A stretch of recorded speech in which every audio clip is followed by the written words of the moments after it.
Assalamualaikum warahmatullahi wabarakatuh. Salam Om Swastiastu, Namo Buddhaya, salam kebajikan.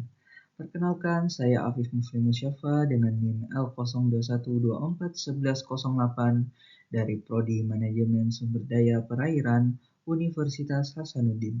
Kali ini saya akan membahas salah satu dokumen AMDAL dengan judul Analisis Dampak Lingkungan Hidup Pembangunan dan Pengoperasian Terminal Kijing, Pelabuhan Pontianak di Kecamatan Sungai Kunyit, Kabupaten Mempawah, Provinsi Kalimantan Barat, dengan studi kasus Terminal Kijing, Pelabuhan Pontianak. Baik, proyek Terminal Kijing di Kabupaten Mempawah, Kalimantan Barat merupakan salah satu pembangunan pelabuhan terbesar dan paling strategis di Indonesia bagian barat. Pembangunan ini hadir sebagai jawaban atas keterbatasan Pelabuhan Pontianak Existing yang tidak mampu lagi menampung volume logistik yang terus meningkat. Dengan desain sebagai pelabuhan multipurpose untuk peti kemas curah cair dan curah kering, Terminal Kijing diproyeksikan menjadi pusat distribusi baru yang akan memperkuat konektivitas perdagangan regional dan internasional. Selain karena peningkatan kebutuhan logistik, proyek ini juga didorong oleh posisi strategis Kalimantan Barat yang berada di jalur perdagangan global. Secara keseluruhan, pembangunan terminal ini merupakan katalis utama pertumbuhan ekonomi daerah dan nasional dengan nilai investasi yang mencapai sekitar 2,9 triliun rupiah. Selanjutnya, pembangunan Terminal Kijing didasarkan pada landasan hukum yang kuat. Salah satunya kewajiban memiliki dokumen AMDAL sebagaimana diatur dalam UU Nomor 32 Tahun 2009 tentang perlindungan dan pengelolaan lingkungan hidup serta PP Nomor 27 Tahun 2012 tentang izin lingkungan. Selain memenuhi regulasi lingkungan, lokasi pembangunan juga telah dinyatakan sesuai dengan RT/RW Provinsi Kalimantan Barat dan Kabupaten Mempawah, sehingga tidak bertentangan dengan rencana pembangunan wilayah. Kawasan yang digunakan berstatus areal penggunaan lain atau APL, artinya tidak berada pada kawasan lindung maupun hutan primer. Selain itu, Terminal Kijing telah dimasukkan ke dalam rencana induk Pelabuhan Pontianak melalui keputusan Menteri Perhubungan Nomor KP 787 Tahun 2016 yang menegaskan bahwa pelabuhan ini memiliki legitimasi penuh untuk dibangun dan dioperasikan dalam kerangka sistem transportasi nasional. Baik, selanjutnya ruang lingkup pembangunan. Ruang lingkup pembangunan Terminal Kijing mencakup area mencapai sekitar 2.000 hektar, baik di darat, onshore, maupun di lepas pantai, offshore. Fasilitas utama yang dibangun meliputi terminal peti kemas, terminal curah cair, terminal curah kering, serta terminal multipurpose. Selain fasilitas inti tersebut, proyek juga mencakup pembangunan infrastruktur pendukung seperti dermaga modern, terminal penghubung, dan jaring jalan akses untuk memperlancar pergerakan logistik. Pembangunan dilakukan secara bertahap melalui tahap 1 dan tahap 2 yang bertujuan agar penyesuaian operasional dan penyempurnaan fasilitas dapat dilakukan secara terukur dan efisien.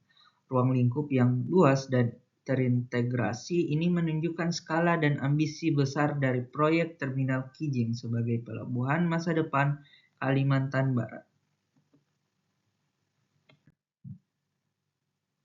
Baik, adapun tahap kegiatan proyek pembangunan Terminal Kijing dilakukan melalui 3 fase utama. Pada fase prakonstruksi dilakukan studi kelayakan, penyusunan dokumen AMDAL, lalu perolehan izin lingkungan dan izin lokasi, serta penyusunan perencanaan teknis.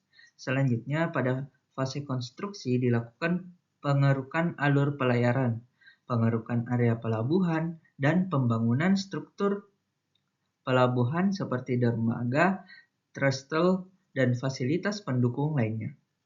Fase ini merupakan fase paling intensif karena melibatkan alat berat dan kegiatan fisik berskala besar.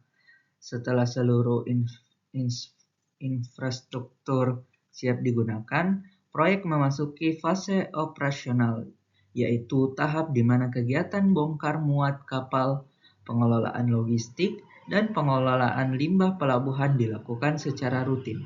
Ketiga fase ini saling terhubung dan menjadi dasar evaluasi dampak lingkungan dalam AMDAL. Selanjutnya ada rona lingkungan awal atau baseline. Rona lingkungan awal menggambarkan kondisi existing di sekitar lokasi pembangunan sebelum proyek dimulai. Dari sisi fisik, kualitas udara dan kebisingan masih berada dalam batas aman, sedangkan kualitas air laut dan pola arus menjadi perhatian penting karena berpotensi berubah akibat kegiatan pengerukan dan pembangunan dermaga. Dari sisi biologi, kawasan ini memiliki keanekaragaman plankton, mangrove, terumbu karang, dan habitat ikan yang cukup tinggi. Misalnya, ditemukan sekitar 38 jenis fitoplankton dan 11 zooplankton yang menjadi indikator kondisi perairan yang produktif. Pada sisi sosial ekonomi, sebagian besar masyarakat menggantungkan hidup pada perikanan dan perkebunan. Informasi baseline ini menjadi acuan penting untuk menilai seberapa besar perubahan yang terjadi setelah proyek berjalan. Baik, selanjutnya dampak penting yang diidentifikasi. Dalam AMDAL Terminal Kijing, sejumlah dampak penting berhasil diidentifikasi pada setiap fase kegiatan.